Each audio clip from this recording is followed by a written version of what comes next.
Call the meeting to order if we can. We appreciate everybody being here. This is a extremely important meeting. You know, it's the job of K-12 to try to get students ready for post-secondary education, and certainly there's important interaction between what THEC does and what the state board does. It's also very important for K-12 not only to get students ready academically, but to work on convincing them that they can be successful in secondary education or in post-secondary education. So, very important meeting. Certainly appreciate you being here. We've got two new members for the state board that let me just briefly introduce. Most of the rest of us have been here before, are veterans at this meeting, but we've got two new members. First of all, our new student member here, who is Hayden Balcom. Yes, sir. Hayden, you know, as we had instead of going by Mr. now, he's the Honorable Hayden. So I'm sure that your high school classmates will have some fun with that. But he's a senior at Riverside High School in Decatur County. He got a 32 on his ACT. He's got a 4.0 GPA. He is a chapter president for FFA, and also he's been involved in the PALS program at Riverview, which is a special program where students work with special ed students, and I think it's a real dedication what he's doing there. Plans to attend Tennessee Tech, plans to be a patent attorney for a seed company. And I think one of the interesting things is that he is representing Tennessee in national competition for an FFA extemporaneous speaking. So you'll find out we got a bunch of extemporaneous speakers on this board, so you ought to fit right in. Hayden, we're glad to have you. The second new member of the board is Daryl Cobbins. Daryl is a native of Memphis. He has a BA degree from Rhodes College, MBA from the University of Memphis. He is president of the Universal Commercial Real Estate Organization. And Daryl, I think you've been on every board there is in Memphis, every board and commission there is. There couldn't be many left that you haven't been on, but we certainly appreciate it. He's married, has one son, and he is filling some big shoes. He's filling Cato's shoes, which is a member of both the State Board of Education and THEC, so filling some big shoes there. So we certainly appreciate it. We've got one other new member also from Memphis, and he isn't able to be with us today, so we'll introduce him later when he gets here. I think it's one of the things that we have typically done here, and I think it's probably a good idea to do this, is just go around the table and everybody kind of introduce themselves briefly so we know who is at the table. And I'm Fielding Ralston. I'm chair of the state board. I'm from Kingsport. So, Evan, you want to go around this way? Yes, sir. Good morning. My name is Evan Cope, and I'm chairman of the Tennessee Higher Education Commission. Mike Krause, THEC staff. I'm Pam Coben. I'm on the Tennessee Higher Education Commission. David Lillard, State Treasurer. Vernon Stafford, THEC. Frank Watson, THEC. Jeremy Chisenhall, student rep for Austin Peay State University. Jimmy Johnston, the newest appointment to THEC. Daryl Cobbins. Hayden Balcom. Honorable Hayden. Nancy Dishner, THEC. Lillian White Rose, 6th Congressional District for the State Board of Education, Cookeville, Tennessee, Tennessee Tech. Allison Chancey, 3rd Congressional District, Cleveland, Tennessee. Gordon Ferguson, representing the 4th Congressional District, and I reside in Murfreesboro. Wendy Tucker, I represent the 7th Congressional District on the State Board, and I live in Williamson County. Thanks. Hi, Elisa Kim. I represent the 5th Congressional District, which is Dixon, Cheatham, and Davidson. I have no idea how to turn this on. All right, Candace McQueen, Commissioner. Minta Roach, THEC. I'm Trey Hargett. I'm the Secretary of State. Sarah Morrison with the State Board. Not sure. Evan? Great, thanks. I'll just want to echo what Chairman Ralston said and welcome everybody here to our THEC Commission hearing room. And we're all very excited about this meeting. I can speak, I think, for all my fellow commissioners that this is one of the most important meetings that we have every year. being able to convene the two education systems in our state to think about the big ideas that we need to be thinking about is so vitally important. And as Mike and I were just chatting before the meeting opened, the turnout this morning, I think, is better than we've ever seen, at least in my tenure on this commission. So we appreciate everybody being here at this meeting. At the meeting, we're obviously going to be focused on two of the most important aspects of what we do, which is early post-secondary opportunities and teacher preparation. So we're all excited and look forward to participating. Great. Okay, with that, we'll move forward with the agenda that you have. And the first is the executive director's update. So, Sarah, you got that first? Yes, and we'll be brief. Mike and I spoke about this earlier. We've got a jam-packed agenda, and we're excited to hear from the commissioner on some of our early post-secondary work to ensure, as our chairman was saying, that we really are thinking in the K-12 space about preparing our students not only for high school graduation, but really for the path that they will take beyond high school into some of our post-secondary options. So I'm excited for the panel that we have coming later today to talk about dual enrollment. For the commissioner's slides, we're going to talk a little bit about teacher preparation. Two areas, both the post-secondary work that we're doing in the K-12 space and teacher preparation, that I think are really shared interests and focus areas for both of our boards. So I'm excited for that conversation. And just briefly want to say how much I appreciate Mike Krause and his team. We have really, I believe, established a rare and valuable partnership between our agencies when it comes to our shared areas of responsibility. So I'll look forward to talking more about some of those specifics here with you later today. Turn over to you, Mike.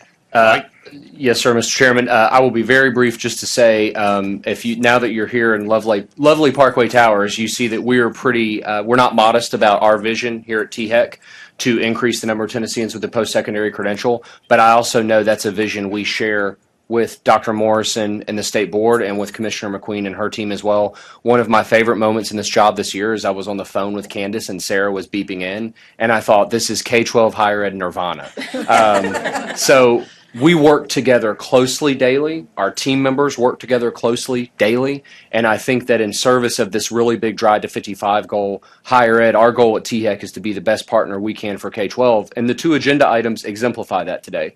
We're going to talk about early post-secondary opportunities for our students. I think that the commissioner and Dr. Morrison have revisioned early post-secondary the last year and what that can look like.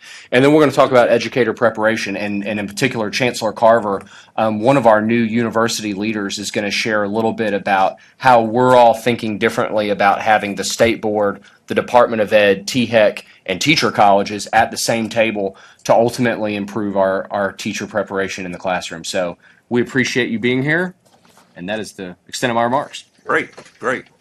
Okay, let the record show that we're exactly on time at 10:10 now. So we'll now move to the early post-secondary opportunities report, and that's Candace. Candace?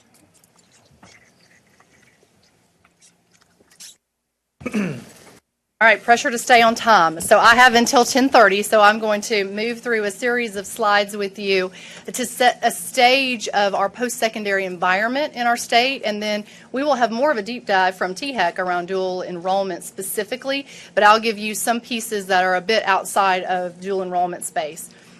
So we want to start by sharing where I'm going to go through.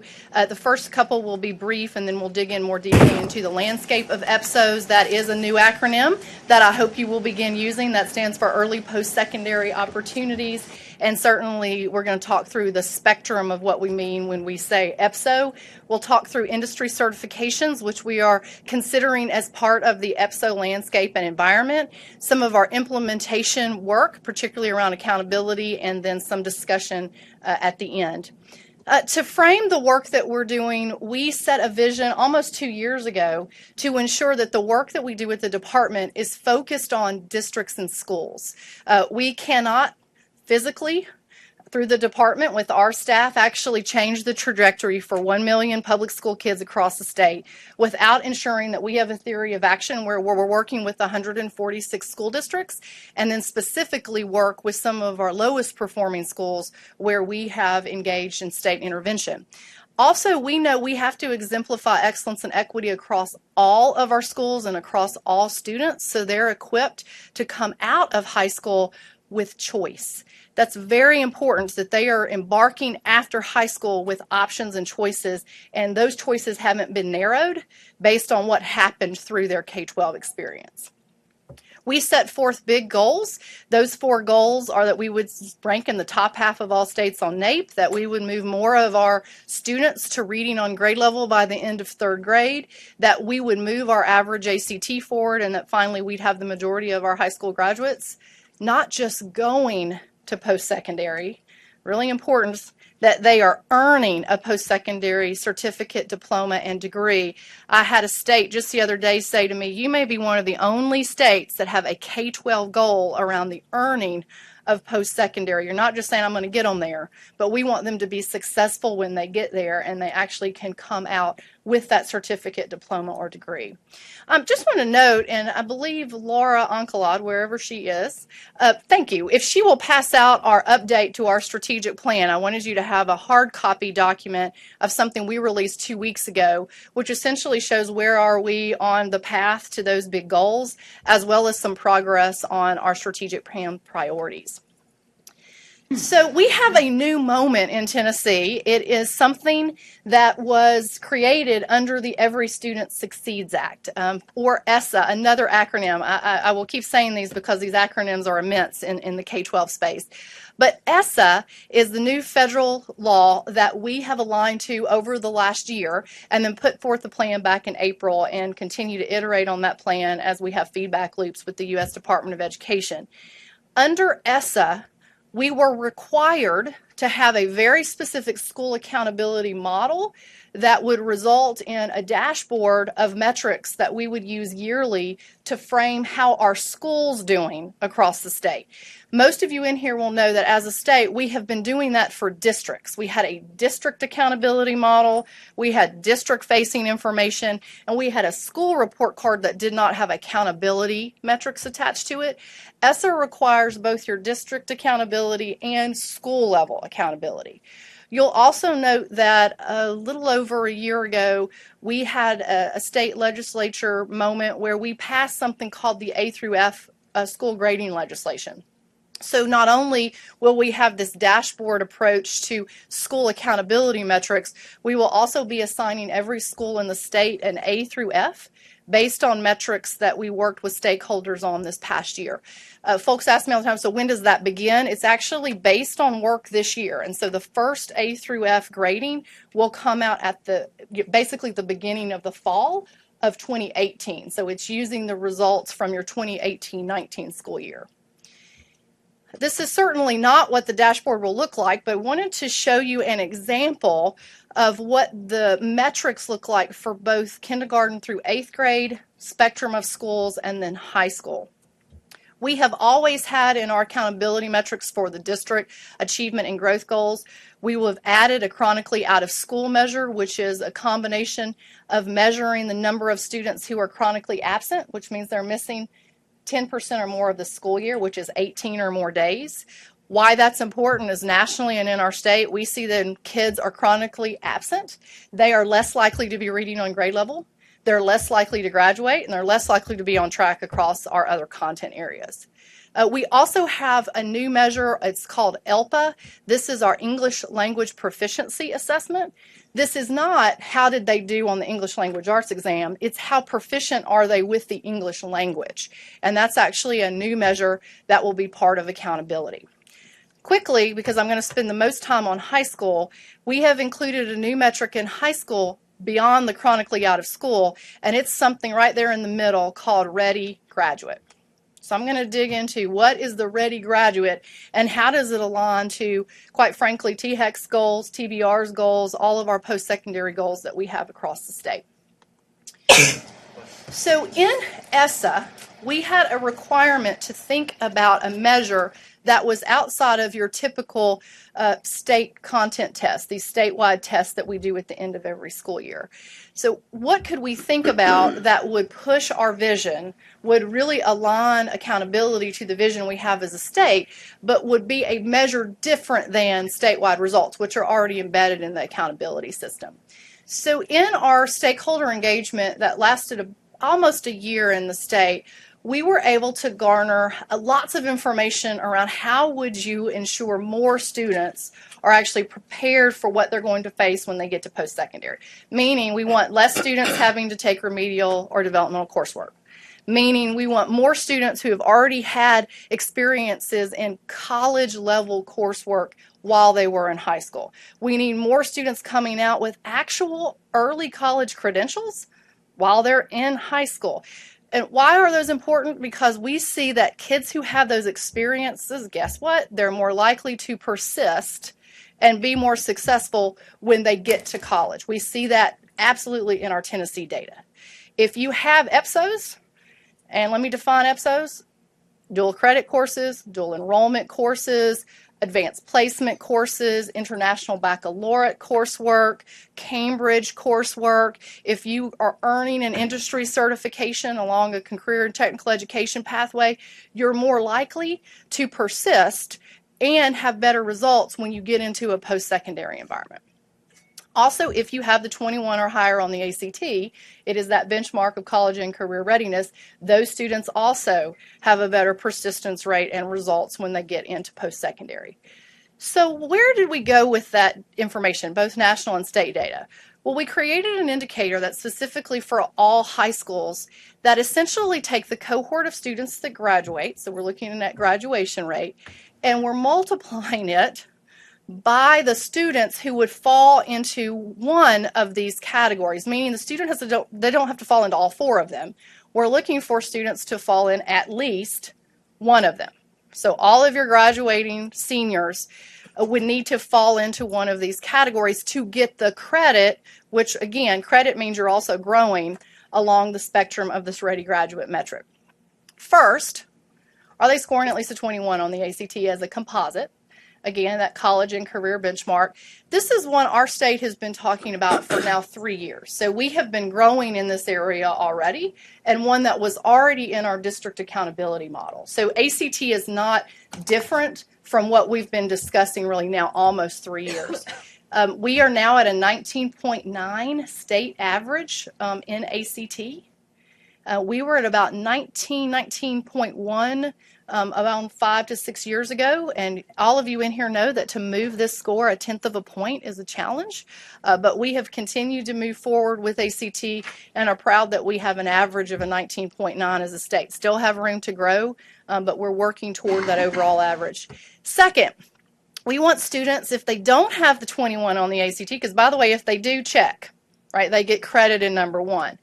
If they don't, are they successfully completing 4 early post-secondary opportunities? Again, across that portfolio of EPSOs that I just described. Successful completion at this point in our model means they successfully complete the course and they sit for the exam. Okay, now you may say, well, wait a minute, doesn't it mean you should be moving them to credit? The answer is yes, but in a moment I'm going to show how woefully behind we are as a state in credit. Okay, and quite frankly, we're woefully behind in just ensuring the student who takes the course is sitting for the exam. You may say, well, that would just make sense, they're sitting for the exam. That's not where we are as a state. We've got kids in the course, they're not sitting for the exam. We've got kids in CTE pathways that aren't taking the industry certification exams. And so what we've worked hard on the last several months is we've got an access problem first that we have to fix. And then at the same time, simultaneously, we've got to fix the success problem where kids are still not getting credit even when they're in these courses. Now, where did we come up with 4? It was not taken out of the blue. This was an amount of great pains and research to look at what are the results of kids' pathways when they are taking EPSOs. And we were seeing that when students were successfully completing the 4 EPSOs, they had the same likelihood of being successful in post-secondary as they would on the 21 or higher on the ACT, which means they're 50% likely to make a B in college-bearing coursework when they get to college. And those are the kids who are persisting longer and actually completing their credential. 3 is they're completing 2 EPSOs and they earn the industry certification. These are primarily targeted to students who are on a career and technical education pathway. And we'll show you some startling statistics of where we are with industry certifications. I shared this yesterday with our teachers cabinet, and the governor said, wow, this is room for improvement. So we've got a lot of room to improve here. And then finally, 2 EPSOs plus, they are showing military readiness. So they would reach a designated score for entry into the military as measured on the ASVAB, which is the Armed Services Vocational Aptitude Battery. I'm glad I remembered what that meant. So the ASVAB is another place that we are using to move more of our students to military readiness. And we have large ROTC programs in many of our counties across the state, so this will be well received. So I want to quickly turn to our vision, then in a couple of slides before I turn it over to talk more about dual enrollment. We believe that all of our high schools should be offering a diverse portfolio of EPSOs. So that's belief number 1. Number 2, we believe all of our students should have an opportunity to earn these certifications across this portfolio and have the ability to transfer those into a post-secondary environment, whether that's the TCAT with their industry certifications, whether that's the community colleges that they're going to, or whether that's 4-year, that we should have opportunities for transferability of those certifications. Here's a slide that just shows that portfolio of EPSOs that we have in our state. And I want to be clear, industry certifications we are considering as rigorous and as important, if not more important in many ways, as these other early post-secondary options that you would probably consider they're more, connected to a very specific academic content area. Industry certifications must be elevated in our conversations as we have tried to make those pathways more and more rigorous over the last several years. You know this, but I just want to hit a couple highlights. Having these opportunities, they increase the number of students who are successful, but they also they earn more credits while they're in high school. So they have more of these as they move into post-secondary. It increases their study skills ability, their confidence as they move into the next stage of work. And it will decrease their overall time for completion of these certificates and degrees later.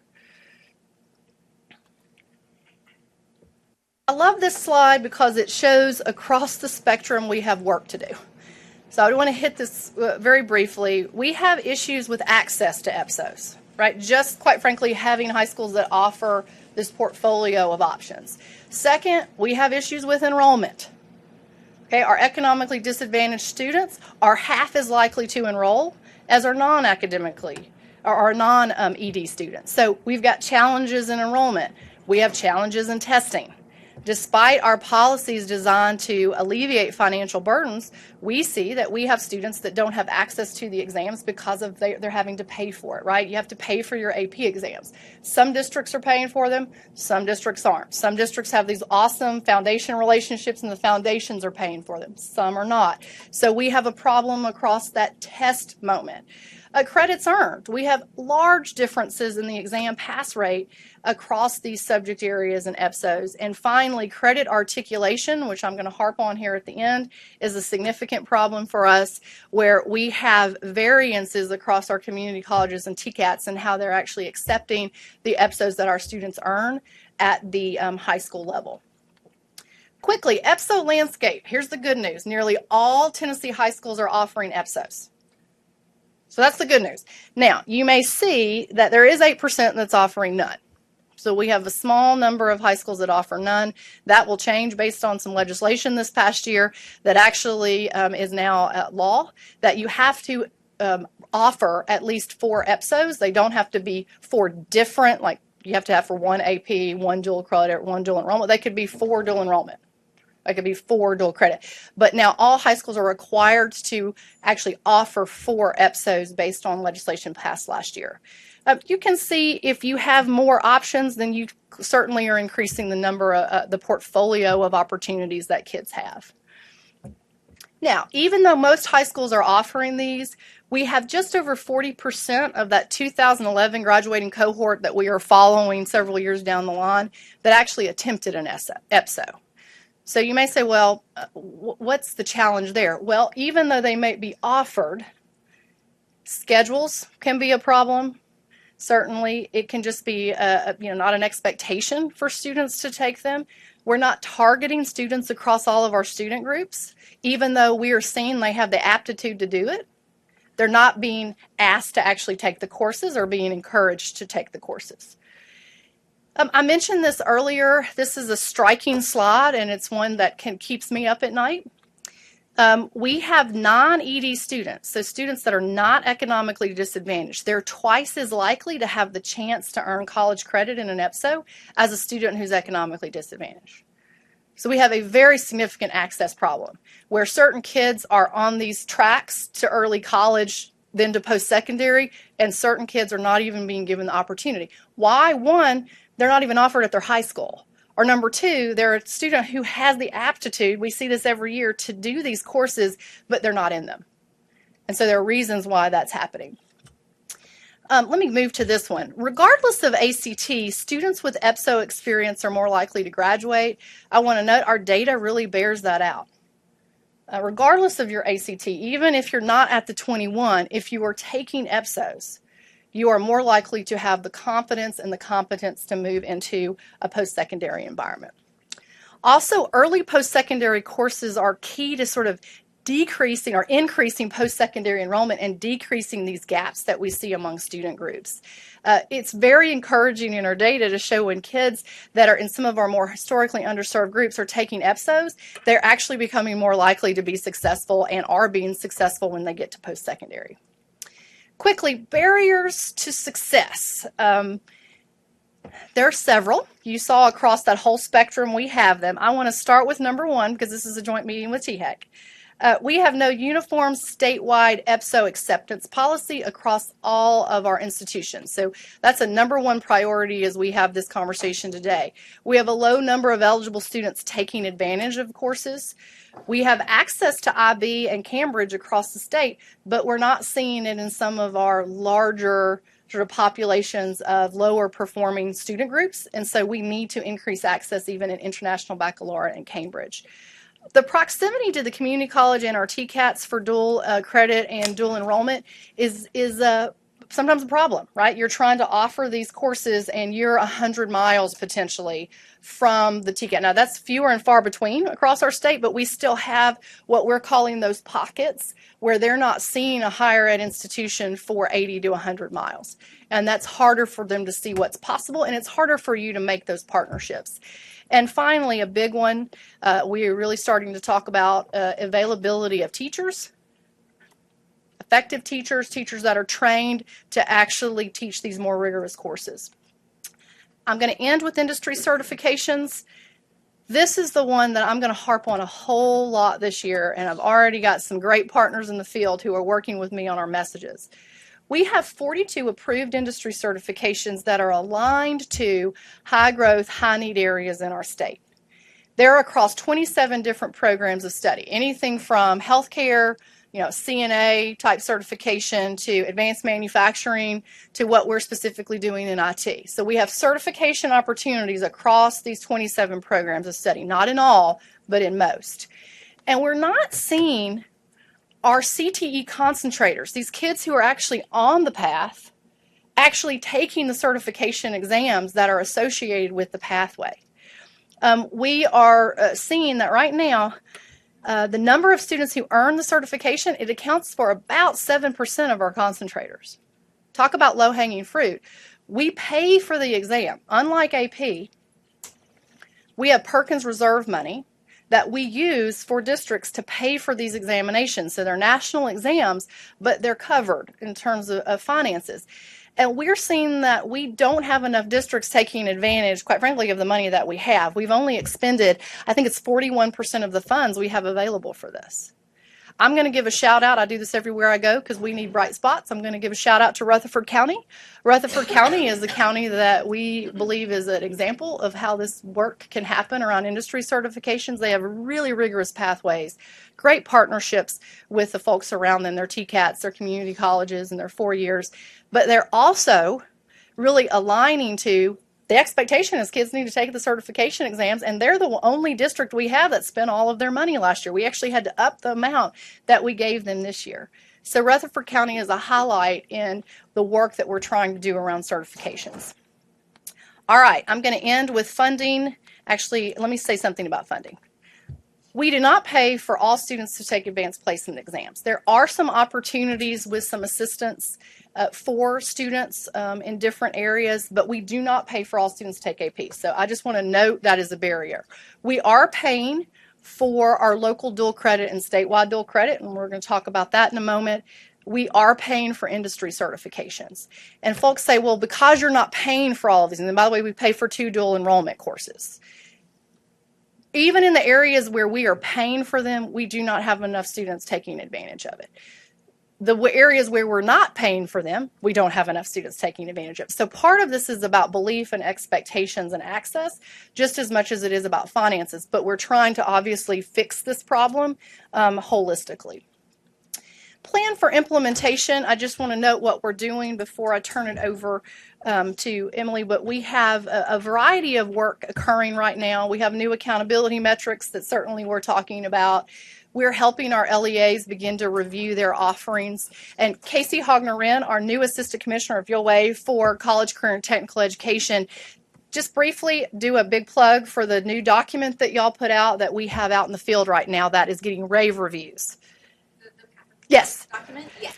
So our student readiness team in the College Career Technical published this large guidebook that allows to follow monthly questions I need in post-secondary policies, early post-secondary opportunities, ACT, etc. We're getting some phenomenal responses to that of saying thank you for about big tools and templates that I can just print off and use with my parents and help me think about this more. There are a lot of things that happen in a high school that folks don't necessarily always connect. Culture of high expectations, masters, or how they are setting up policies and procedures for who is enrolling in what courses. And we want folks to be asking those. That document is online, and it is what's the highest valuable thing I can right now. Right. High leverage document, path of choice. You can go to our website and find it, but the field is really loving it in terms of usefulness in starting these conversations that they may not have had. And some who have had it, and are working on this every year, they're saying this is helpful to keep that conversation going. I also want to note several things here at the bottom we're doing with TBR specifically. We're working to try to figure out some scale-up options for dual credit. We got additional funding this past year to think about doubling the number of dual credit options we have. We also are reviewing our textbook and fee structure. Real problem that we are sometimes using different textbooks across different community colleges, and the challenge of that, even it's the same subject, but we're using different textbooks. We're trying to figure out a way, could we narrow the number of textbooks so then we could get the cost down for students, because students still have to pay for their textbooks when they take these dual enrollment tests. Also working on dual enrollment quality, and we'll talk about that. I know Emily will discuss that. And then finalizing a TCAT articulation. We are thrilled that our TCATs are partnering with us with an MOU where we now will allow our industry certifications to count for clock hours toward a TCAT degree, and thrilled that that articulation has gone very well, and we'll be releasing those to the field very soon. I think I'm 5 minutes over. I apologize, but those were a lot of slides. So I do want to end by saying I appreciate how THEC in particular, Chancellor Tidings, and certainly TBR have come together with us as partners in trying to figure out how we are going to ensure more of our students are successful. And we believe this is a high leverage way to ensure more success when students take advantage of Tennessee Promise. So thank you. Turn over to you. Thank you. Questions? Yes. Do you want to wait until her presentation and then ask us questions after that? Okay. I'll leave that up to you. Okay, why don't we do that? Wait, okay. I'll try and remember it now. Okay. We'll come back to you. Okay, Emily? You, Dr. Morrison, Mr. Kraus, Chairman, and members. I will be very brief, and then I'm happy to open it up to questions. I do want to dig a little bit more deeply into the dual enrollment program. Commissioner McQueen mentioned this in the midst of all of the other EPSOs that we'll be discussing at length throughout the day and in months to come. I do just want to present some of the early outcomes of the research that my team is doing related to dual enrollment specifically. So I don't have any information about AP, IB, dual credit. This is dual enrollment only for the next 7 or 8 minutes. So to be clear about what dual enrollment is a post-secondary credit-bearing course that is delivered either at a high school, on campus at a community college, or online. And the students will earn post-secondary credit upon completing the course. There is no exam at the end other than the exams that are inherent in the course itself. There's not necessarily an end-of-course exam that you have to score a certain benchmark on in order to get credit. It's really just a course.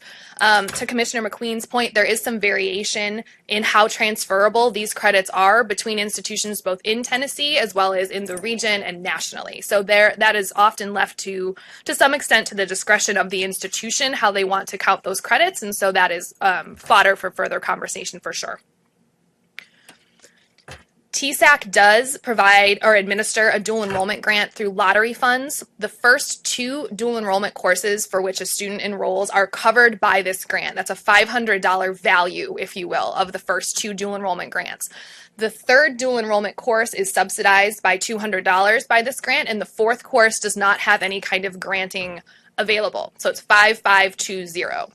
If a student wants to take more than 4 courses, following that 4th course that is paid out of pocket, they can begin to dip into their HOPE scholarship if they are HOPE eligible. So there are many students who really do take advantage of dual enrollment opportunities. They take 6, 7, 8 courses, and they are, for that reason, dipping into the award that they will get when they enter post-secondary if they are HOPE eligible. So it's really only the 4th course that has no opportunity for being subsidized at all, but then you are dipping into another source of aid if you choose to go above the 4. I won't go through these numbers in any kind of detail, but participation is increasing substantially and significantly of take-up of this grant and take-up of dual enrollment courses. If you look at the baseline year, which is 11-12 up to 16-17, that is a 57% increase in the number of students taking dual enrollment. These are unique participants in the middle column here, so these reflect students who are taking 1 course or taking 4 courses. They're counted as 1 participant. As participation grows and the award structure changed, the cost of this program is also going up as well. But I think the folks at THEC, I don't want to speak for them, but I will, think that this is a very worthy investment, even though the cost is increasing. Yes, sir.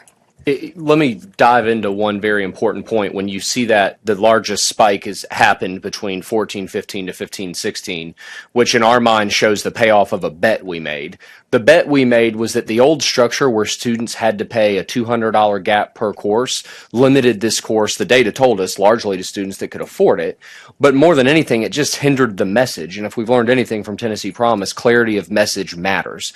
And so being able to tell every student, you get 2 free courses, that was the bet we made, and it paid off to the tune of 3,000 or 4,000 new, unique entrants into dual enrollment. And probably most encouraging, the momentum has now continued with another increase into 16-17. So I just wanted to provide that context on the policy shift. That's helpful. Thank you. So that very much is reflected in these numbers, and I do believe, as Mike said, we'll continue to see that growth moving forward.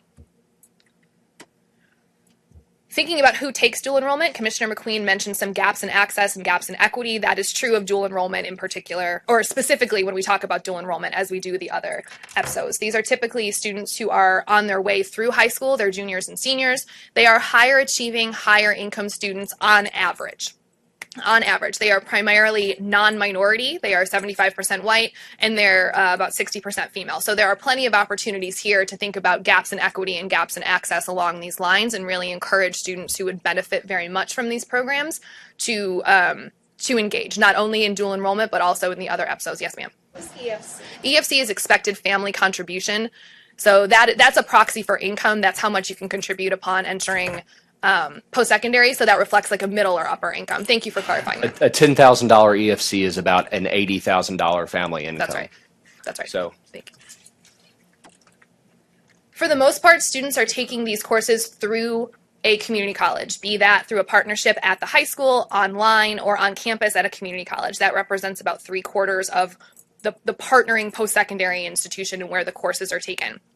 A little bit more than 10% take them at TCATs, and about 15%, so there's rounding involved here, but about 8% each public and private 4-year institutions. So it really is predominantly the community colleges that are offering these opportunities, but there is some diversity in terms of the post-secondary institution who is the partner. Okay. I do not want this to turn into Stats 101, but I just want to talk very quickly about how we are starting to do some of this research on my team here at THEC. What we did was match students who did take dual enrollment and did not take dual enrollment on, for lack of a better way to say this, what they look like. Gender, race, their academic characteristics, matching them and kind of partnering them up. The difference being, statistically, the difference being who takes dual enrollment and who does not. So we're comparing an identical person who took dual enrollment to their twin, if you will, who did not. And this is really to start looking very descriptively at how does dual enrollment affect persistence, how does it affect completion, and also time to degree. Again, this does not account for any other EPSO. As we move toward collaborating much, much more with the research team at DOE, we are in the early phases of getting this together, which is very exciting, and I kind of just spoiled my next steps slide. But this is really just considering dual enrollment and not thinking about any other EPSOs. Okay. So the short story is this. In the interest of time, I will be quite brief. In the THEC quarterly update that Kate put together so beautifully, there is a whole page about dual enrollment. So if I don't say something that you're interested in, it may be in there, and I'm happy to follow up as well. But the short story is that students who take dual enrollment are more likely to persist between year 1 and year 2. That is true of those who enroll in community colleges as well as four-year institutions. The effects do vary by the number of courses taken. So Commissioner McQueen mentioned 4 as a magic number in some senses. We don't really have explicitly in terms of dual enrollment what a magic number is, but compared to those who took 1 course, those who took 2 courses are more likely to persist and eventually to graduate, which is this slide right here. Students who take dual enrollment are more likely than their peers to graduate on time, graduate at all, and have a shortened time to degree. That's what TTD is there. Again, it varies by the number of courses taken.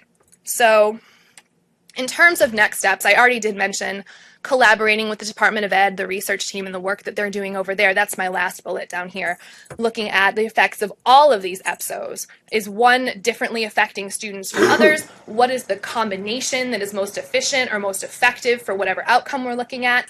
Is there an optimum number of early post-secondary courses? Is it 4? Is it 6? Is it 2? At what point does the return, however we define the return, persistence, completion, workplace outcomes, start to diminish? For my economists in the room, is there a diminishing marginal return at any point? Nobody smiled. Are there no economists in the room? Okay. So what is the optimum number of courses we should be encouraging students to take, as well as what happens to those students who take a lot of dual enrollment or a lot of EPSOs in high school and perhaps don't enroll? How does this translate to students who choose to enroll out of state in higher education? Because some states might say, well, we don't know what dual enrollment is. Or some institutions in some states might say, what is dual enrollment? Whereas AP or IB has a much more national context, so sometimes dual enrollment may not. So that was very fast. I welcome any questions, and as I said, there is much more information available right over here, and I'm happy to discuss anything offline if people have particular questions. Yes, ma'am. Question. David, I actually did, believe it or not. So I asked the commissioner earlier, just in writing, how critical are good guidance counselors to creating awareness of these episodes and what students have the opportunity to do? Because I would assume very critical.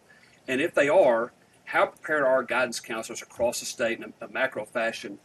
Are they prepared to help carry out that mission? Such a timely question, and I'll let Mike also speak to this from the work that they've done with Advise TN. Very critical. In fact, that's why the state board has really taken a leadership role in making some adjustments to the expectations of our school counselors in terms of standards and how they're using their time. We've made some adjustments on, basically the school counselor should not be your test coordinator. That should not be 100% of their time. Their time should be, 80 to 85 to 90% of their time should be around advising students, caring for students, working with students on career and college work that they are working toward, and ensuring that they have an analysis of what their strengths and weaknesses are as they're making those decisions. And so we've made some transitions this past year in expectations and in standards. We had these phenomenal, what I'm call counselor collaboratives across the state. Just yesterday, I had a counselor email me and said that was the best professional development the state has ever offered, and what our expectations should be and how we work directly with teachers and students, quite frankly. So that has been a big plus this past year. Counselors are critical.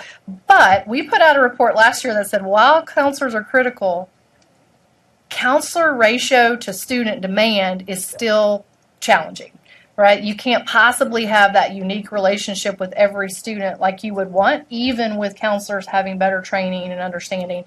So we have tried to see this as a joint, meaning across your educator spectrum, across adults in the community. It's a joint work, and that we've got to be thinking about other adults in kids' lives that are also helping them see what's possible. But the counselor sets the tone and can certainly give them more concrete information. I'd love for Mike just to briefly talk about Advise TN and that partnership. Thank you, Commissioner. One of the things that we recognized about a year and a half ago was that counselors do have too much on their plates. Using models like the Ayers Foundation, who have essentially parachuted in these full-time college counselors that supplement the work, we sought and received approval from the governor and the General Assembly to launch a program called Advise Tennessee. You'll actually hear from that program's director in a moment with the ceremonial entrance of the panel seating that we like to do. But one of the things we're hearing is we still have to do some work with how counselors view early post-secondary. There's a tendency to file students as, oh, high achiever, high income. Guess what? Early post-secondary. And the great work the commissioner has done on the ESSA plan makes that not an option. So every district has to have a solid early post-secondary plan that I think will get at that. And by the way, when counselors do that, it's not malicious. It's the inertia of early college programs has been, oh, well, I send people that are going to a university to early college and they show up to UT as juniors. And that happens, and that's great when it does happen. I think we have a unique opportunity through the ESSA plan and through being able to tell every Tennessee student, you get 2 free courses, to change the narrative that every student has some contact with a college opportunity. Wendy? Thank you. So when I heard first 2 free, third one supplemented, that was really great news. And I thought, oh my goodness, all these students who wouldn't normally have access will be able to are taking this. And then I see this who takes dual enrollment slide. And I know these are averages, so I don't want to read too much into that. But I'm curious. It looks like the folks who are taking advantage of these are still people who are more affluent. And so I'm wondering if you guys, if it's access, if it feeds into this mindset issue or what? I think that's very true. I think the average does mask the variation, and I can say just kind of anecdotally, and I'm happy to back this up with data, that it has increased access to some extent, but really the majority still are these higher achieving, higher income students. But for sure, having 2 for free has increased access and has increased a bit of the diversity on many dimensions of those taking dual enrollment. Is there any conversation about how to promote this to the students who didn't have access when it wasn't funded? We actually found, and for those of you that don't know, THEC is actually a dual agency. We are also THEC, which is the financial aid agency. Our previous efforts around educating students about dual enrollment, it was easy to build on those because there were none. We actually relied on students to just kind of have the information, and that meant that we were relying on parents that had information. So we now, every single student is receiving, and we actually have some focused pilots underway, one in Tipton County. We held some dual enrollment nights to see what happened. 300 kids showed up. So we're going to watch Tipton County very closely this fall to answer a question. Is it a lack of awareness, or is it or are there other deeper things? My guess is it will be somewhere in the middle, but TSAC is owning that we have got to make sure that people aren't going to come to dual enrollment on their own. You may need to lead students to the 2 free courses. Great, thank you. Okay. Alicia? Question. Okay. Well, just to build on that, so, I mean, I am truly obsessed over the issue of access, equitable access for low-income kids. And so to build on what Wendy's saying, are we considering like specific levers to pull in order to ensure, like almost guarantee that low-income kids get the access? Because my thought is that there are lots of institutionalized reasons why people don't get, low-income kids don't get funneled to these opportunities. And so there's got to be some way to mitigate that, whether through incentives at the level of the school. I don't know what they are, what the levers are, but it seems like it's not going to resolve itself quickly. I mean, on its own is my general thought. And so I'm very interested in knowing like what levers we're going to pull. Okay. Question? I did have a question. For the commissioner, do we have a high school counselor in every single Tennessee high school? Yes. Oh, So that is part of, and some high schools actually have chosen, sort of outside the requirement in the BEP to fund additional counselors. So that is actually, it's maybe more rare just to have one in some of our high schools across the state. I'm glad I to think hear we that. can note that the BEP Review Committee has started work for our priorities for this coming year, and it appears at this point that additional funding for counselors will be important when that BEP review report. I did want to just briefly answer what Ms. Kim has asked, the important question, and one that I know both THEC and the department and the state board are working on together on access and equity. This is something we're taking very seriously, because if we're going to meet the goals we have as a state, we cannot continue to do what we're doing, because what we're doing is only giving certain kids opportunity, and it's not giving all kids the opportunity that we know they deserve. So some of our work is, one, being transparent about the data. So we've got remarkable data coming out to our districts here in just a few weeks that show what does this look like in terms of EPSO access across the different types of EPSOs by different student groups, and it is really revealing around decisions that are potentially being made at the local level that you just need to talk about. You need to think through, why are we doing it this way? And I've already had some conversations with some rural superintendents who said, just having some of those data points, I've already started talking about them, and we are already making some changes in the access points that we, quite frankly, probably didn't think through on the front end and how they were becoming barriers to students. So that's number one. Number two, we have to do a better job of saying we've got many students that have the ability that are not being asked or pushed into these courses. And it's across every single student group. We see that in our SAT data. The College Board presents this to us every year. Like, why don't you have more of your students of color in the STEM field? Because they're showing remarkable aptitude, but they're not being pushed in that direction. So we're going to share more data on that front and talk about some tools they can use to actually show both aptitude and interest to move more kids to really quite, these different opportunities that already exist. And then finally, we have work to do on the funding side. So we'll be honest, if not all kids can actually pay for the AP courses, meaning the exams that are associated with the course, that's a problem. And so we need to step back and say, what's the funding moment that we're going to need to have to make sure access is available to all students? So those are three very concrete pieces of work that we're doing right now. Okay, good discussion, and we've got a panel set up here to talk about dual enrollment, so let's bring them on at this point and get them to introduce themselves and present the material. So. And Mr. Chairman, if I could, when Sarah and I were thinking through this structure, one of the things we wanted to do for all of the board members is first to make this come alive in a way that data maybe cannot, but also get three perspectives. So we've got a school leader, we have our Advise Tennessee director here at the state level, and then most importantly, as always, a student. And so that was kind of the construct of the panel.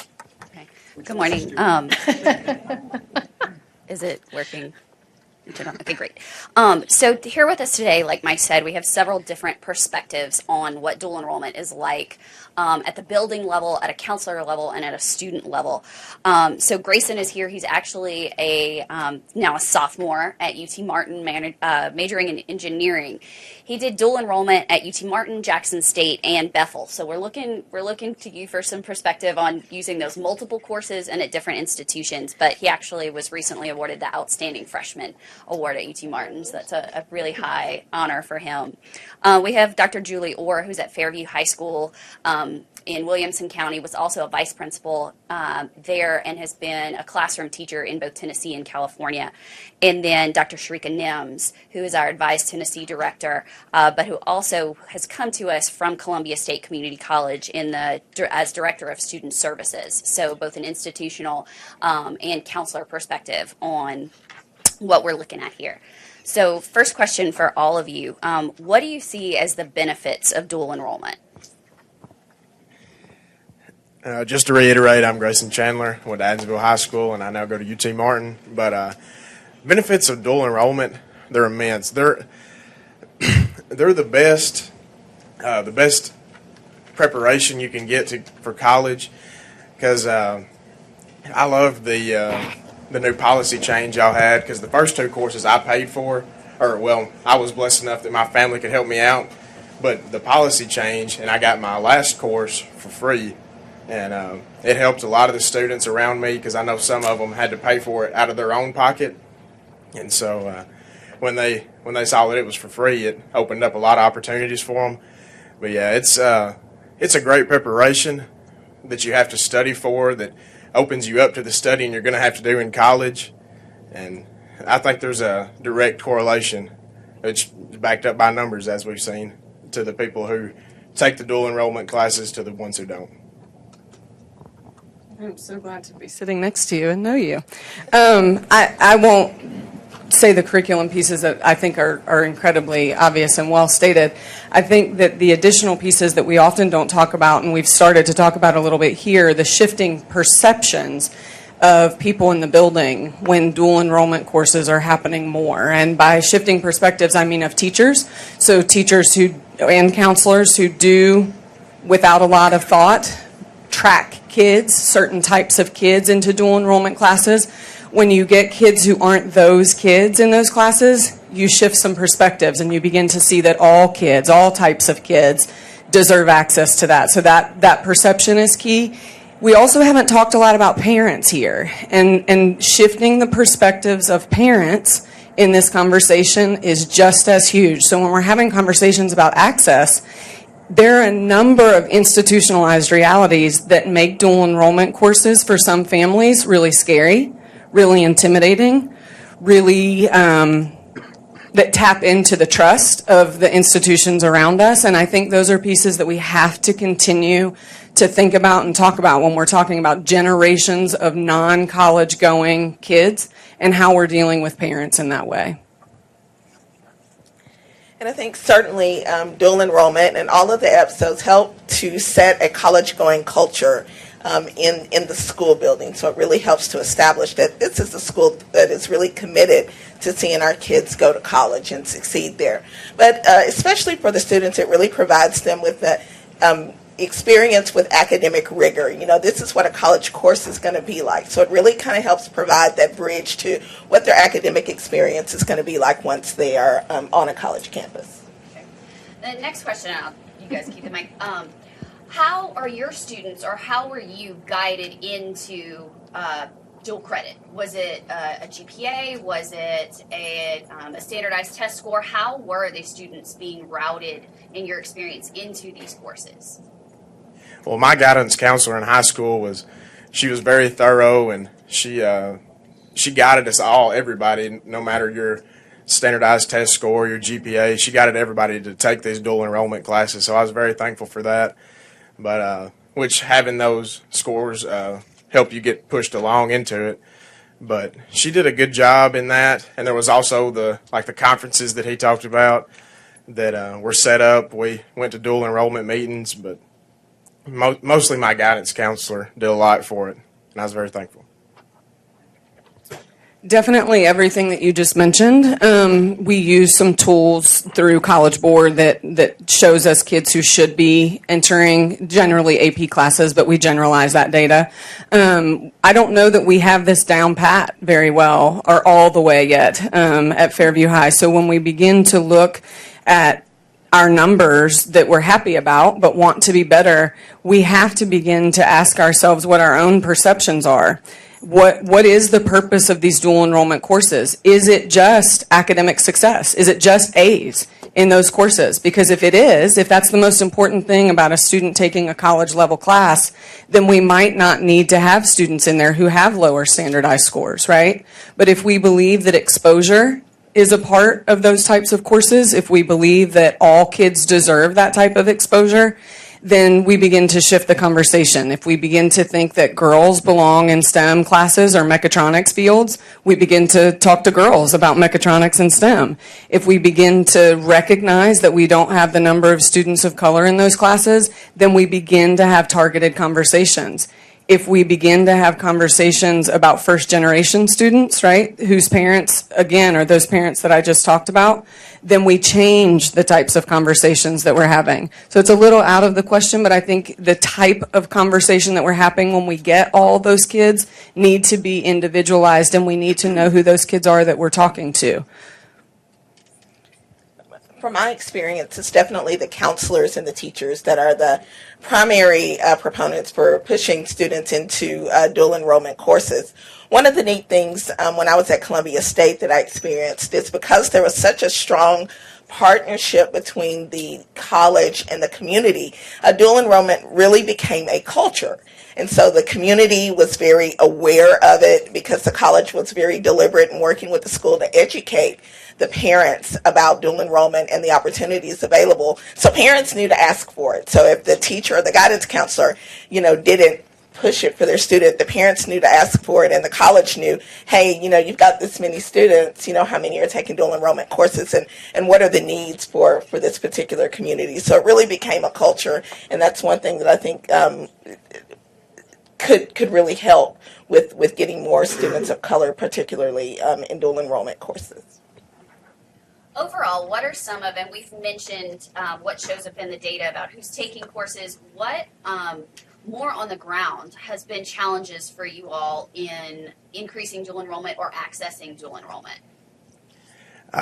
My dual enrollment courses were very accessible. They had the teachers were there in the high school. It was in the high school, so there was no issues about transportation to take the class. So that was a very good thing. And but let's. Were you able to participate if they were at your school? It didn't mess up any of your high school clubs or activities? No, ma'am. It was a slotted time, just as any other class, and it helped a lot. So, thank you. We're the same way, so we build them in. The majority of our students take courses on our campus, higher level math classes. They leave for higher level science classes. I think that when we begin to think of dual enrollment and also pairing it with industry certification and doing things in a nuanced type of way, we had to remove barriers. So I don't want to miss the opportunity to talk a little bit about a partnership that we've developed this year with Columbia State related to mechatronics. And we knew that our students were not going to be able to leave to go to the Columbia State campus to engage in that program, and it was because of interference. So they wanted to come back and play football. They wanted to come back and be a part of the beta club. There were things on our campus that they weren't willing to let go of, even with 2 free courses, even with this industry possibility. And so we tried and succeeded in removing all of those barriers. And so we have a campus, a little mechatronics campus on our campus that looks a mirror image of what's happening at Columbia State, and we're giving those students that opportunity on our campus. And we have currently a better college success rate than the previous years in this program, and that's because the barriers were gone. So that piece is a model that I encourage all of the powers that be that are in this room to continue to consider. If you can take those excuses away and put it right in front of them, while they also have the high school people. They have a passionate principal. They have teachers that are asking them about mechatronics. They're going in. They have community members coming in and seeing those things. All of that doesn't happen without that high school net that is exactly what should be happening to support young people while they're experiencing college early. Thinking of barriers, funding is definitely still a barrier. While students have the state grant to pay for the courses, there's still instructional supplies and materials, textbooks, calculators, those things that come along with those dual enrollment courses that still present a barrier for disadvantaged students. And so, we need to think about how to address that barrier in order to push enrollment. Also, one of the things that Advise Tennessee is able to do in the schools that we work with is one-on-one advising with students. And we talked a little bit today about the counselor ratio in schools. Counselors just don't have that time to sit down with every student and talk about, what's available, what are your options, what are your plans beyond high school. And one of the things that Advise Tennessee is able to do that, and so we've identified some opportunities in our work in the 30 schools that we work in our work with high school juniors to sit down and talk with them about the EPSOs that are available, particularly dual enrollment, dual credit, and how they can take advantage of those. Grayson, this one's more for you. How has dual enrollment made your transition from high school into college different than some of your peers that have not had access to dual enrollment? Well, it helped me a lot. Like I said, it gives you a beginning on how to study that I don't know if other high school courses give you. And I had fellow students that had the upper ACT scores, the upper GPAs, but they chose not to took them. They said, "I will just wait for college to take those." And you can tell that it helps a lot because they're the ones struggling right now. So I believe it does help a lot. There's no doubt about it. The numbers back it up. Sharika, is that what you've seen being on a campus? Does that mirror, are those dual enrollment students showing some different uptake when they get to higher ed? Well, they're used to the academic rigor, and they're used to coursework, and they're used to that while they still have the safety net and the support of their parents and their teachers, and the college that's sponsoring the dual enrollment. And so they know how to look for services, and they know what to expect. So they're a little bit more prepared for what they'll experience on a campus. Okay, and last question. Can I just add to that just real quick, because I think one of the things that we have observed more recently, and maybe it's because I'm paying more attention to it with EPSOs, but I think that there's the rigorous piece and there's the coursework and there's the study skills, but there's also just the language of college. They're learning what financial aid is. They're learning what scholarships are available. They're learning what a syllabus is if they haven't had those in places. So they're having access to this coursework, but they're also having access to this experience. And I think we can't downplay that enough. That it's critical for them to have access to all of those other kind of secondary benefits of the coursework. Actually hit my last question. Okay, sorry. Thank you all very much for being here. Are there any questions from you all, from the members of the commission and the board? Questions? Okay. Oh, yes, there. Just one. Being new, can you tell me what Advise Tennessee is about? Great. Advise Tennessee is a college advising and capacity building program run through THEC that has 30 advisors in high schools across the state, in 30 high schools. Okay, great. Well, Can I panel, we have certainly appreciate a question and a comment. Okay.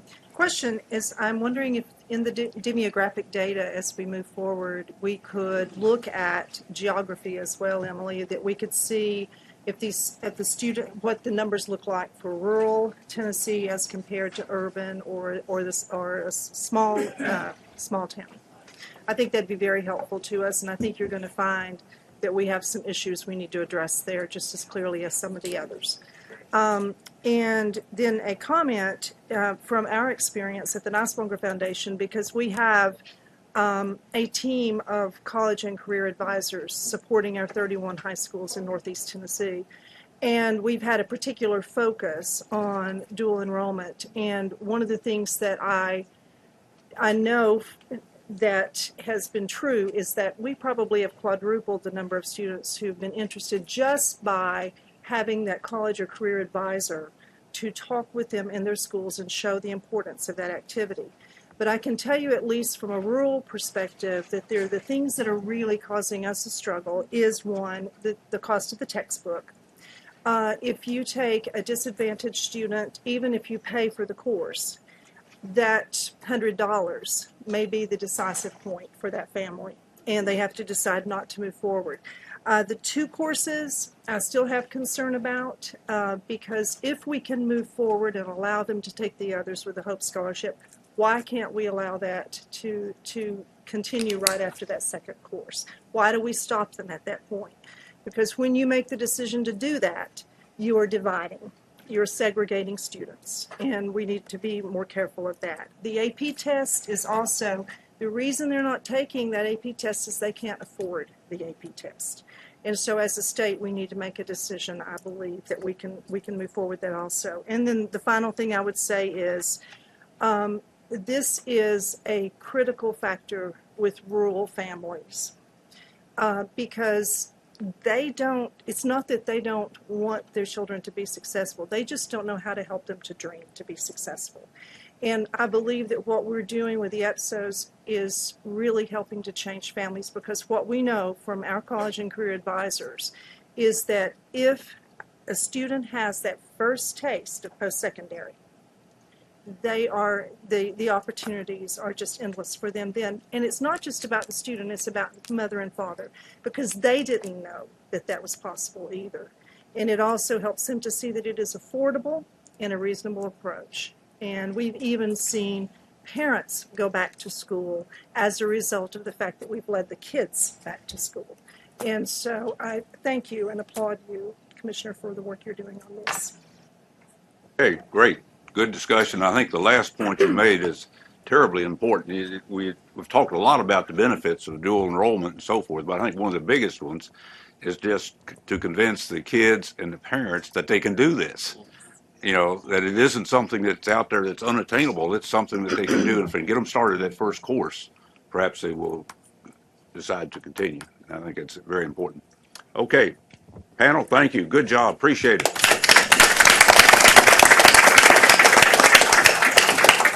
Okay, we'll now move to the teacher preparation program, and we've got data from the teacher preparation report. Spencer, you going to do that? I'm going to Or start. Spencer? Okay, Sarah. Okay. On? I think I'm on now. So we are switching gears a bit. As Mike and I were thinking about the agenda for our joint session, we probably were a little over aggressive in thinking about how much content we could cover, but that's truly in reflection mode because we have so much that we're doing together. And I think this teacher preparation work is some of the most exciting work that our board is engaged in, and we're grateful for the partnership that Mike and his team have given us and the department as well. So we'll talk about some of the work that we've done on teacher preparation, specifically the teacher prep report card. So I want to start with just a brief timeline here. We've been producing as a state a teacher preparation report since 2008, and that's detailed in statute in terms of some of the data that's required to be reported each year. From 2010 through about 2014, when we were in our Race to the Top years, THEC was actually the owner of the production of that report, and they had the funds kind of flowing there, and we were working with them, but really sort of a hands-off role in terms of our staff. We decided after the Race to the Top funds dried up to transition that back to the state board in 2015. So that was sort of a year where we were passing the baton back from THEC to the state board, learning a lot about what THEC had done with that report and the data that was involved. And then moving quickly into 2016 in a sort of major year where we overhauled sort of the redesign efforts to produce in 2016 our first redesign report. And we'll talk a lot more about the feedback that we collected as part of that process to redesign it, and certainly the report that we're producing this year. So this is just a visual to talk a little bit about the data that flows into this teacher prep report card. And the big thing to note here is that in the past, since 2008, we had the one report that was issued annually on teacher preparation. And that report was really designed to serve all users. So our friends in higher ed who were producing these new candidates, they were looking from the preparation side at these reports. Our districts who were thinking about their hiring decisions, our students coming out of high school who were thinking about where to go to pursue their teacher preparation degrees. It was sort of a one-stop shop for teacher prep reporting. In partnership with Candace and her team at the department, we have really recrafted the policy around the reporting of teacher preparation data so that we've been able to decouple what was once one report into these two reports that are produced annually. And our board is going to hear much more later from Amy Wooten and her team at the department about the annual reports. But the report card is the one we're going to focus on this morning. This is the redesigned effort that I mentioned before that's really our consumer-driven, kind of higher-level effectiveness report on teacher prep programs that's now really designed for sort of that consumer-driven user. So the students who are going into higher ed, the districts who are thinking about hiring, and to some level also our preparation programs in terms of the public-facing side of this data. But they now have at their disposal these very granular annual reports that are in addition to the report card. So they're able to dive into a lot more granular data on their completers from their programs and really use that data to drive improvements in their preparation programs. So that's really allowed us the decoupling of this once one report to think about the report card in a different way. So one more slide for me, and then I'm going to tag out to a team member of mine who's been really leading a lot of this work. But our goals as we entered this redesign process for 2016 were sort of fourfold. So the first I mentioned was to design something that's really user-friendly. We wanted this not to be a statistically heavy report. We wanted it to be something that was presented in a way that was clear and well-organized and that your lay user could understand. With that in mind, we also thought about the focus and sort of less is more sort of philosophy here. We didn't want to put everything, again, in Tennessee, we're blessed to have a lot of data. We didn't want to put all the data that we have into this one report. Wanted to make sure it was focused on the most important kind of actionable data points. We wanted it to support strategic decision making, again, for candidates who are thinking or potential candidates going into higher ed, for our districts. And we wanted it to be, like I said, expanded in terms of the audience that would be able to use it. So accessible to school districts, prospective candidates, and our educator preparation providers. Okay, with that, I'm going to tag out to Spencer Gwozdek, who is on the state board team, and he has been leading a lot of our effort to redesign this report. He's going to talk briefly about some of the feedback that we gathered as part of the redesign process and then show you the actual report. Great, thanks, Sarah. So yeah, a big part of what we wanted to do when we were redesigning the report card was make sure that it was something that served the needs and added value to the experiences of our stakeholders. So we made a concerted effort starting in the spring of 2016 to reach out to folks at the EPP level, at the school district level, as well as current teacher prep candidates so that we could get that perspective as well. And we had two main avenues for collecting this feedback. We sent out a survey to all of these different groups asking them for their feedback on the previous version of the report card and what they'd like to see in a new version. And we also held a series of focus groups in East, Middle, and West Tennessee where we could kind of speak in small groups with a more personal group and kind of get that individualized feedback that we weren't able to capture with the survey that we used. And all told, we heard from 468 stakeholders at those three levels last year. And we have a feedback report from that posted on our website, and we also continued collecting feedback this year as part of our work for the 2017 report card, which we plan to make even better and more user-friendly and more valuable for decision making. So we don't want this to be just a one-time process of redesigning the report card. We really want to make this a focus on continuous improvement that helps all of teacher prep across the state. And so these are kind of the main goals that we had, and the effects that they had in the actual report card that we were able to release. So we really wanted to expand that audience of people who could take the report card, look at it, and find valuable information there. We also really, as Sarah mentioned, wanted it to be consumer friendly. So we focused on other types of consumer reports to get a sense of what that would look like as a product that we could produce. We also added a performance framework last year, which I'll talk about a little bit on the next slide, but that really helped to focus the data that was presented and helped inform decision making. Some additional goals that were less tangible, we wanted to make sure that there was continuity between the report card and the department's annual reports that Sarah mentioned. So we worked together really closely designing the metrics that were used on the report card and determining what we should do with certain types of data and how different completers should be represented there. And that leads into our commitment to data quality and transparency, because we know that if we do have high quality data that people can look at and see how we got the information that we did, then the report card will feel more valuable and like something that you can rely upon. So that was really important to us as we kind of transition back into managing all the data there. And then finally, we wanted to make sure that this was something that was useful. We want to highlight that it's not used for program approval decisions. Those are the annual reports, but we wanted to make this something that people could pick up and really do something with. So as I mentioned before, the biggest tool that we had for focusing all the information that we presented on the report card was the performance framework. So basically, last year we had 75 points available on the report card, divided up into 3 major domains. So those 3 areas that we were focused on were the candidate profile, which has some of the demographic characteristics of teacher completers, employment, which looks at placement and retention rate, and then the provider impact domain contains information from the teachers when they're actually in the classroom, so their observation scores as well as their TVOS scores. And you can see the point breakdown there, but we're running low on time, so just know that we placed most of the importance on the provider impact domain because we really wanted to make this more focused on outcomes rather than inputs.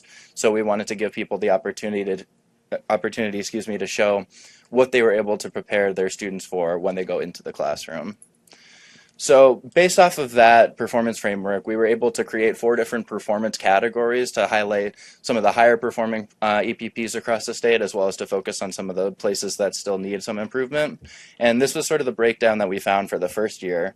So we had half of our EPPs in the top 2 performance categories and half in the bottom 2, with 23% earning our highest distinction of performance category 4. And so just a little bit of information before I launch into the website, but this is kind of how we determine those points that add up to those performance category designations. So there are kind of 3 key numbers on this little chart here. The first is the minimum standard, 51.5%. So for this metric, anything lower than that, if an EPP has a score on that metric of lower than 51.5%, they won't receive any points for the metric. Then we have our target, which is 96.3%. So anything at that level or above will receive full points for the metric. Then finally, we have this blue shaded region, and you can see within that region, we've got that circle point at 57.7%. So that'll show the EPP's performance. And so their score is a partial determination based off of the proportion of points within that scaled region that they've earned. So you can see on the right there, that's what the 0.4 points out of 3 is. So it's a 3-point metric, and because they scored slightly above the minimum standard, they receive some points for it, but not very close to the full points there. So that's probably a little bit much to kind of sink in all right now, but I hope that'll help kind of inform the information that I'm about to show you on the website. So just a brief update of what we've got on there. We have a landing page that shows all of the state's EPPs and their performance both overall and then in the specific domains. We also have some additional information that you can get to from there. So we have the data that we actually use to make our determinations for the report cards we sent out last year. We have a state report that shows kind of the summary at the state level of all the information included at the report card. And then I think we also have the report card technical guide available on the website. So let me jump to that right now.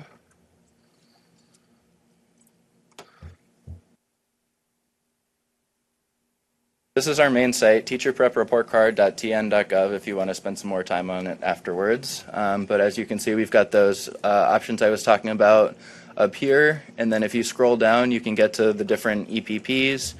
We also have the number of completers. And then on the right-hand side, you can download the PDF version of these reports. So you can either look at it online as an interactive version, or if it's easier for you to take it on the go, you can print it out and look through the information that way as well. We wanted to make sure that it was available and as convenient as possible. So I know we're low on time, but I wanted to quickly run through one EPP's report card as it appears online. So Cumberland University was one of our highest performers. They were in performance category 4 this year. So if you take a look at that, we've got their profile page here, which has some information about the provider. This map shows where all of their completers were placed across the state. And if you click on that, you can go see district by district specifically how many people were where. So that's a feature that we added this year that some people have mentioned, helping to kind of visualize everything, puts it all together a little bit. This is also where we have some demographic information about the EPP, such as information about race and ethnicity, state of residency, and licensure information as well. And then from here we can go over to the actual report card itself, so the metrics that they were scored on. And so here you can see a little bit of an overview. We've got the different domains and their performance category for each domain. Unfortunately, we weren't able to include the satisfaction domain yet, but that's something that we hope to add in future years, and we're working with the department to finalize a survey that captures both completers' feelings about their EPP experience as well as districts and schools' experience with completers of certain EPPs. So we're hoping to add that, if not this year, then next year. And so you can see here the performance category. There's a little more information about how many scored metrics there are and how many more points available that we've already covered. And so just to close things out here, I want to show you what one of the actual domain pages looks like. So here for employment, you can see at the top they're in performance category 4. They received 89.3% of the possible points, which was 13.4 out of the 15 that were available. And then here's where you can see those graphics that I was talking about earlier, where they have their metric score. So for first year placement rate, they're in the shaded region, so they didn't get full points, but they received some of the points. And you can see that represented on the right side of the screen, where they've gotten 4.4 out of the 6 points available here. We also have their retention rate, and you can see they actually got full points here because they're completely to the right of that target. So they achieved our state goal for retention. And then you can go to the other 2 pages and see candidate profile or provider impact if you're interested in looking deeper into those regions as well. But we kind of wanted to provide the different views so that you can either see the profile page, demographic information about the institution, the overall summary of the different domain by domain performance, or you can dive in specifically if there's a particular area or metric that you care about. You can go to that level as well. So I know that was very quick. I don't know if we have time for questions, but if you have any questions about the website, feel free to ask, or you can also email me at any time, spencer.gwasik@tn.gov. Any questions for Spencer? I think the real important feature here is that we're really for the first time looking at outcome data primarily in this report and measuring how well the graduates of these programs do once they get into the classroom. And I think that's the critical measure of how well the education provider program, preparation program is really performing. Okay, Spencer, thank you. Appreciate it. Good work. Okay, next item is the institutional perspective on teacher preparation report, and Dr. Keith Carver. And Mr. Chairman, if I could, by way of introduction, as the state board has done such great work on the report card, one of the things we at THEC have tried to think through is how to get this data. And this is not at all an indictment, but I don't think some of the presidents knew how their colleges of education were doing at this granular of a level. Being a president is an immensely complicated task, and to know the very specific performance parameters of every area of your college is tough. So we have sought to build a forum with the colleges that are interested, and so far both UT Martin and Austin Peay have taken us up on the opportunity to basically spend a day with the state board and the DOE team, bring their college of education to hear the data, and Chancellor Carver brought his team in. They were actually the first to come in. We sat around this table, and I just think our central goal is to make sure some of this data is not good, by the way. I'm sure you were looking at some of the colleges. We have some issues, and I'm always mainly concerned about the public higher ed side. But I think that we also have some ammunition here with this data that can equip decision making that would very quickly make that data improve. And Chancellor Carver has just been the best example of someone that showed up with, I mean, at least 38 people from Martin came here. And everyone was around the table saying, great, what does this report card and this annual report tell us that we can go back to Martin and improve upon? And so we thought his perspective would just be really powerful. Thank you so much, board members. I appreciate having the opportunity to be with you here today. I am relatively new to my role. I became a chancellor back in January, which really worked out because it was about 3 weeks after the release of the newly designed report card and had gone public. And so one of the things you do as a new campus leader is you sort of gathering facts and looking at how your programs measure up with other programs. And more importantly, one of the hallmarks, I think, of a great public regional is how are we serving our region? And are we providing the needs of our region the best way that we can? So early on, I had the report card. I met with my internal team, my provost and our dean of the college and some faculty, and we talked through it. Obviously, there were some areas where we had done very well, but there were some areas that we really needed to move the needle and move the dial. And in coming into this role, Mike Krause had reached out and said, you know, if you want to talk about this, why don't you bring a team and we'll get some people around the table and talk about the annual report and talk about the report card in particular. And so we took Mike up on that, and we came up, and I had my provost, and we brought our dean for the college, but we also brought about 3 faculty members that work every day with our students and with our district and our region and across the state, leaders, where we provide teachers and where we're putting teachers out. And we opened the books. And it was a much deeper dive than I had even anticipated gathering up. But you know, we had Sarah from the state board. We had the commissioner. Commissioner McQueen was here. We had Mike and his team for THEC, and we really got into it. We looked at the website, at the transparency of it. But what do the numbers mean, and where are some areas in those areas of improvements where we could really make a difference and get some early wins and move the needle in terms of not only serving our region better, but how to better prepare our own students for entering the classroom. It was a real eye opener, and it's something we're going to take advantage of every year. And how has it impacted us? Well, for us specifically, it's impacted recruitment and our enrollment management. And when we look at the types of students that we're recruiting and the different demographics that are interested in studying in our teacher prep program and being intentional about recruitment in key areas. And we're excited about that. We're also looking for students interested in those high demand areas where we're going to really have to beef up, whether it be STEM education and mathematics, the sciences, but really how we're recruiting in those areas and how well we're preparing our students to go out and be leaders in the classroom across the region and state. And I think as we go into, we're launching a 5-year strategic planning process for our institution. This is going to be a key piece for us as we look at measurables, ways we're measuring progress, ways that we can be transparent to our public about how we're moving forward.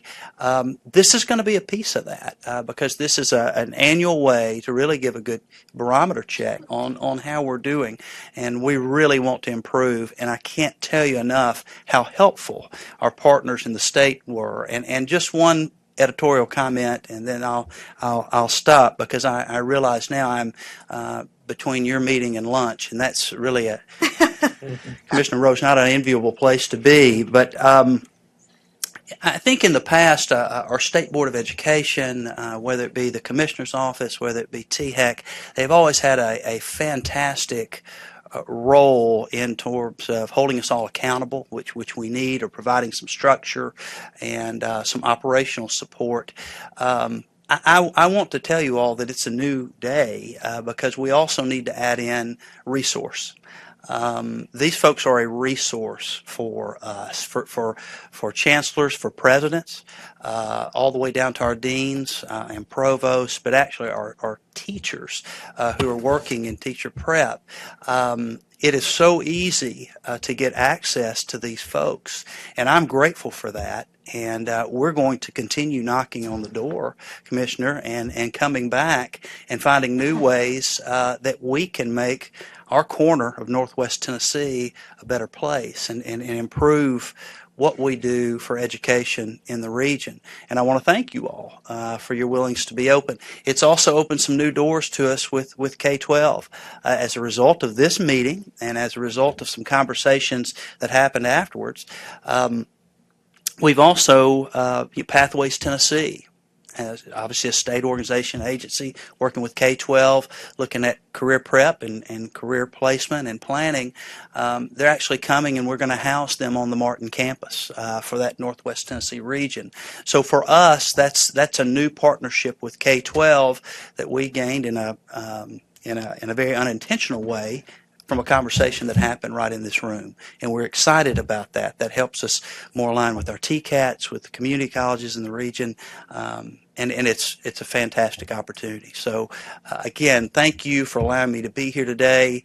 It's a new day, and I think all of us are going to really benefit and take advantage of it. So thank you all very much. And I need to tell you, if there was an ACT category on politeness and demeanor, Grayson would have scored a 36 on it. And I want to tell you, every student at UT Martin is just like him. So I appreciate Grayson being here as well. He's a phenomenal student leader for us and just one of the nicest students you'll ever meet. So with that, I'll yield my time.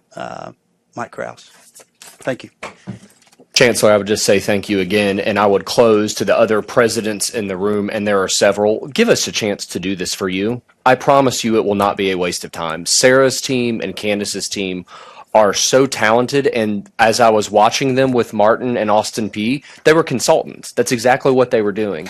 And so I hope the other universities, and private as well, because I saw Dr. Presnell, I hope the other universities will take the opportunity. We feed you, we order barbecue, and we sit around and we unpack your report card data. And I think you just heard from Chancellor Carver, there are some downstream effects from that meeting that are pretty powerful. So I really want to thank Candace, Sarah, and Spencer in particular, and Amy Wooten on Candace's team who have owned this, and then Victoria, our K-12 liaison here at THEC. It is a new day indeed. So thank you, Chancellor. Yeah, Chancellor, thank you for those remarks. It's been an extremely important issue for the state board, and I don't know there's anything any more important to the state board than getting great teachers in the classroom. And we believe that this is a major step forward, and we certainly appreciate the work that's been done to improve the programs that are out there, and we think we've got the data to really do some significant work to move forward. So it's a big effort. Okay, any final comment? This brings us to the end of our agenda. We certainly want to thank Mike and Sarah for putting together a real good meeting. We appreciate that. I've sat in on these meetings for many years, and I think this is the most productive that we've been so far with this meeting. So we certainly appreciate the work that's gone into putting this meeting together. Any final comments? Mike, Sarah, anything? No, I would just say thank you to Mike and his team. It's been really fun to plan for this meeting, and I do think starting the day with it as opposed to ending the day was a key turning point for us. I'm watching board member language. Do we agree this is the new format? Yes. Okay, motion carries. Okay. Evan? No, sir. Okay. With that, the meeting is adjourned. Thank you for being here. Sarah, thanks for your leadership. The THEC meeting will convene at noon, and we will grab lunch in the room next door. Bring it to the table for a working lunch, Chairman. Yes, that's right. Working lunch for THEC at noon.